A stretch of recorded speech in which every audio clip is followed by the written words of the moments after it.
Magandang hapon po sa inyong lahat. Magandang hapon po, Father. Sa maraming pagkakataon po na ibahagi ko na dito sa inyo yung isa sa aking mga gawain dito habang ako ay nasa Maynila, yung pagiging chaplain sa hospital. At sa maraming pagkakataon po sa aking karanasan doon na kung saan maraming mga pasyente ang tahasang umaayaw na sila ay pahiran ng banal na langis. Sila mismo ang nagre-refuse.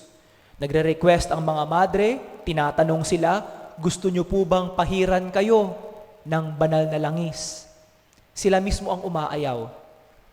Kadalasan po sa kanilang sagot, hindi pa po ako mamamatay.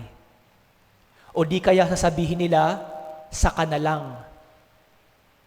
Huwag muna ngayon. Ang pagsasabi na hindi pa mamamatay, marahil siguro wala pa o hindi pa nila lubusang naiintindihan o natatanggap sa kanilang sarili na sila ay may sakit. O di kaya isa itong tahasang pagtanggi sa sakit na mayroon sila kahit alam nilang malubha ang kanilang karamdaman. Ito rin ang karanasan ni Jesus sa mga Pariseyo at sa mga Eskriba sa ating Ebanghelyo ngayon.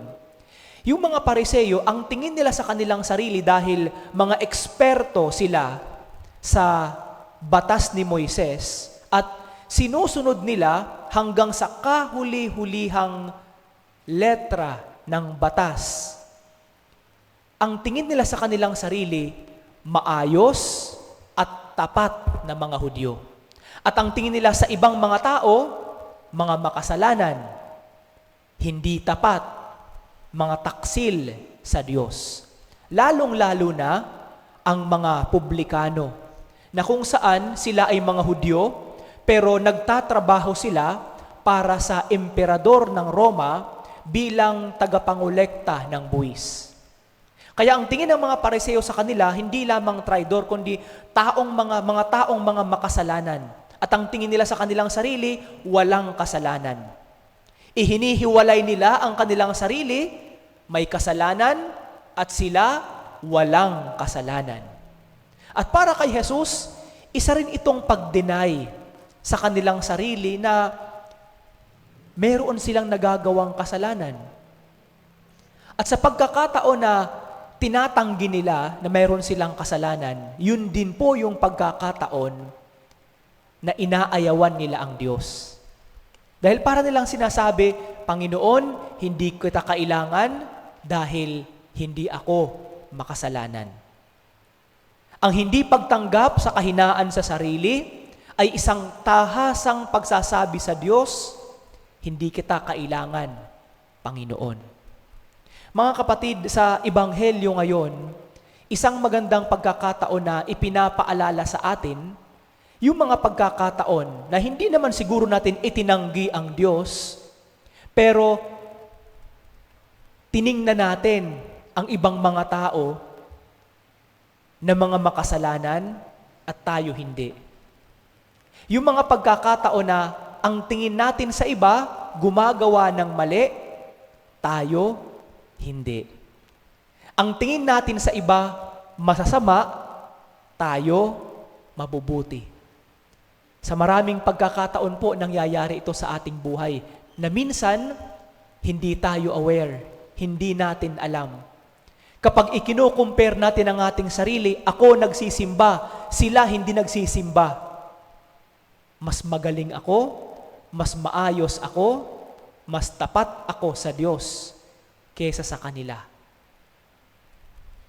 Kapag dumadating tayo sa punto na ganon sa ating buhay, nagiging tulad tayo sa mga Pariseyo. Nagiging tulad tayo sa mga Eskriba.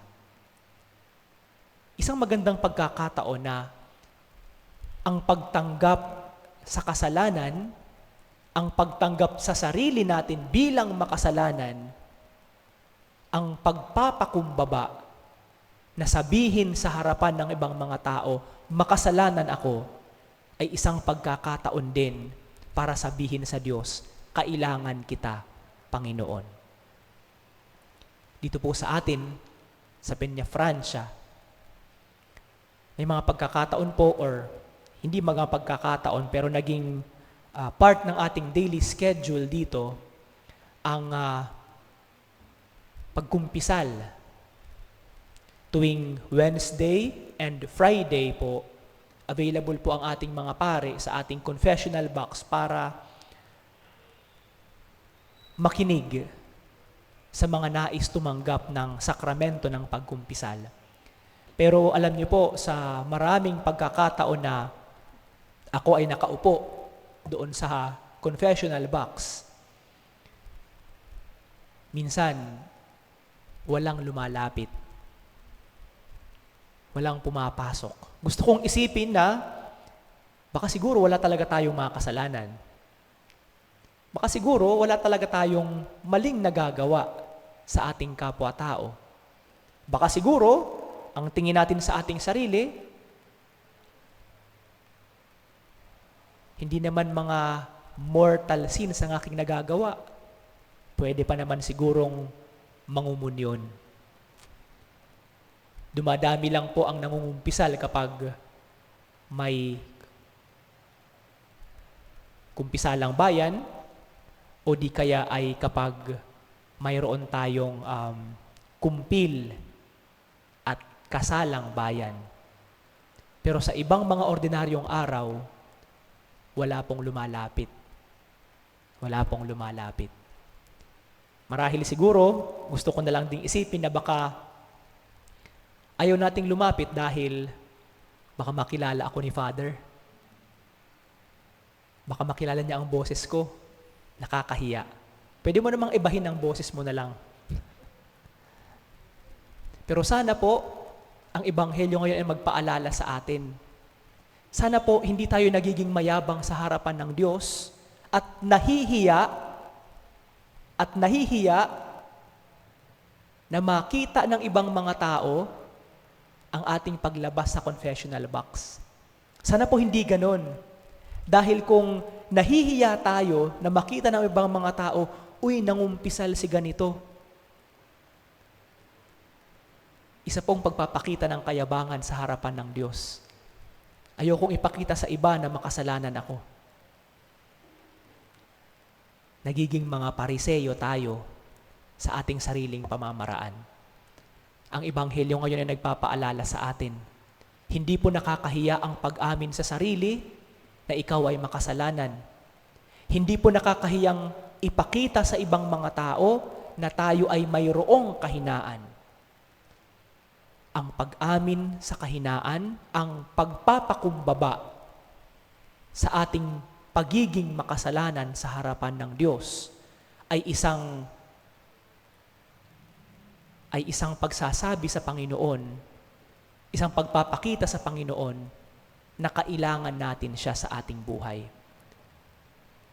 Ang mahiya sa harapan ng ibang mga tao na tayo ay makasalanan ay isang kayabangan sa harapan ng Diyos.